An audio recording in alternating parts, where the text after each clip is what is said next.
What does this mean for the Bills and how they feel about possibly Von Miller coming back? I think maybe gives you a little bit of an indication of where Von's at in his recovery and how fast he'll be able to make it back. I don't think you want to throw him right in week one and have him go out there and play every defensive snap possible. So you get an experienced edge rusher, a guy with some upside and ability. He's incentivized too based on the contract, which good for him. It's a good contract. But I also feel like, do they really need edge pressure help? I mean, maybe the absence of Von Miller exposed some of that last year. And so it makes some sense. Even when Von comes back healthy, you get a guy like Leonard Floyd who can mix in that group, but they've drafted there oftentimes. They've got a lot of depth there. I thought they'd maybe, need a little more help in the interior of their D-line to be a little more stout based on how their season ended last year. But, it's one where, look, the Bills are trying all they can, I think, to load up to make sure if you want to go win the AFC, you have to go through Kansas City. I know that may pain a lot of Bills fans to hear, but that's just the track record since Patrick Mahomes, Andy Reid have been there. So you got to have the edge rushers, pass rushers to be able to affect him. When Miller comes out, Floyd goes in. You got to have that sort of kind of rotation where there's always someone who's constantly putting pressure on Patrick Mahomes. And if you could do it with 4, as opposed to having to bring additional pressure, it frees you up to play a more variety of coverages and different things that you can do in the back end to try to confuse and slow down and maybe get Patrick Mahomes to throw you a few, let alone, anyone else that you got to face in the AFC, by the way. I shouldn't just talk about Patrick Mahomes. I mean, Joe Burrow, now Aaron Rodgers, Tua, whoever else you want to talk about. Twice on those two last two guys, yeah. Right.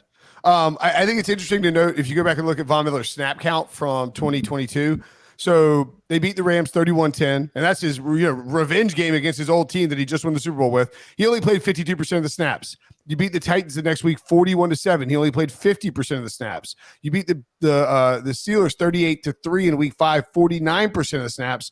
And then other than the game where he was injured, he was north of 70%. Excuse me, he played 61% against the Ravens as well, but like north of 60%, north of 70% in all but that one other game.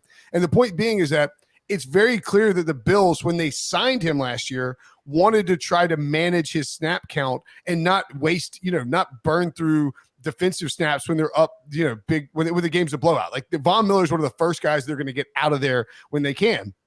They beat Kansas City in Arrowhead with Von Miller, who had 2 sacks and played 78% of the snaps. They know that they can win against the Chiefs with Von Miller and that he impacts them that much. So to me, the Leonard Floyd sighting is basically about trying to flip last year's season and say, Von, absolutely ramp him up. If you have to, he doesn't even play early. I think when he's ready to play, he will, but they will not get him out there playing full games early in the season and burn through those snaps given his age would be my guess. Leonard Floyd is a pure ramp up play for Von Miller.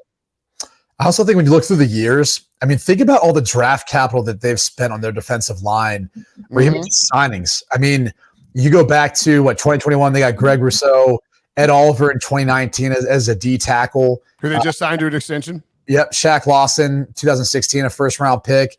Boogie Basham, a second-round pick in 2021. AJ Epinesa, second-round pick in 2020. Now they've got a former first-round pick, Leonard Floyd. Really interesting free agent signing. A former first-round pick in Shane Ray, if that name rings a bell. It's time the Denver Broncos. I mean, they do not stop trying to build that defensive front to be an absolute nightmare for opposing quarterbacks. I love the strategy. I love the style that Brandon Beane and Sean McDermott have kind of keyed in on here. And I hate to give him credit, but you have to give Pete Prisco credit in this case because this is exactly how he would try to build a defense if you're the general manager. You pay all the guys up front and the guys in your back end, and that's where your primary focus is. And so I feel bad for obviously the off-the-ball linebackers, but hence the reason why a guy like Edmonds isn't there anymore. Obviously a high draft pick, really good player, but they just don't see value in those positions quite as much as they do the D line and the pass rush, and obviously the secondary as well. Yep. I mean, they weren't great against the run for a few years. They loaded up on it, and they know they need to get pass rush against. This is the quintessential NFL roster building based entirely on one other person. You saw it for years in the AFC East with Tom Brady, and now it's like people will spin because Patrick Mahomes exists. I think here's the compliment to the Bills is when you make a draft, like I don't care which round you're talking about, not one draft pick will be in the starting lineup this year for them. Maybe you'd say Dalton Kincaid if they're going to play 12 personnel, but that's it. Like he's the first round pick, but that's it. So they have such a well-built roster. They don't need anything. Like they're literally drafting and signing out of luxury now for depth or for what-if scenarios. Philly's another team like that. Maybe San Francisco, you'd say that, with the exception of their quarterback's situation not being great, even though when healthy, they probably feel a lot better about it then. There's not many teams who have built a roster like that. The Bills, the Eagles, the 49ers, those are probably three of the best in the league. So now looking at these odds for the Bills for Super Bowl, conference, division, adding Leonard Floyd, does this change how you view the Bills, and how far they can go? Like you said, Brady, it goes through Kansas City. If you're looking at this plus 900 for the Super Bowl, plus 475 conference, and then of course minus 125 for the division. Yeah, I mean, for me, and Billy's our producer, he's a big Eagles fan, so I hate to say this, but look, I think whoever wins the AFC is going to win the Super Bowl. And so I wouldn't waste my time with taking a 475 bet at conference winner. I just go ahead and take the plus 900 bet, which I think is decent value for a team that was the favorite last year. And maybe now that they don't have as much hype and people aren't talking about them quite as much, maybe they're in a better spot than where they were as far as the pressure and everything else they felt a year ago, or I should say pressure, maybe just even the lack of attention that they're getting and talk about that. So plus 900 to win the Super Bowl to me is the best bet. And then that's in part because even if they don't win their division, I think they're good enough to be able to go on the road with that defense and travel and win with Josh Allen. So even if, for example, and I don't even know what the Jets are at this point, but 20 maybe.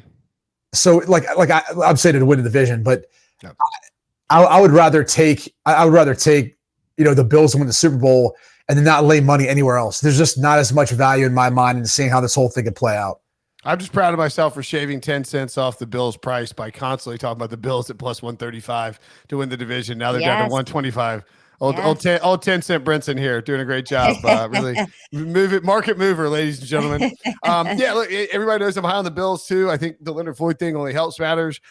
Bills and Bengals here are the teams we're looking at on this screen for me are the best value. Clearly getting through the AFC is going to be tougher, but it's not going to be easy getting through the NFC playoffs once you get there. We haven't seen all the attrition that's going to happen, et cetera, et cetera. 750, 850 to win, when you're probably going to be a 150 dog in the actual Super Bowl. I would certainly prefer that if I was choosing.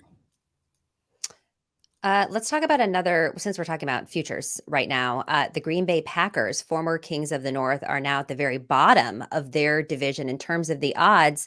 But according to Romeo Dobbs, he doesn't see a big difference between Jordan Love and Aaron Rodgers.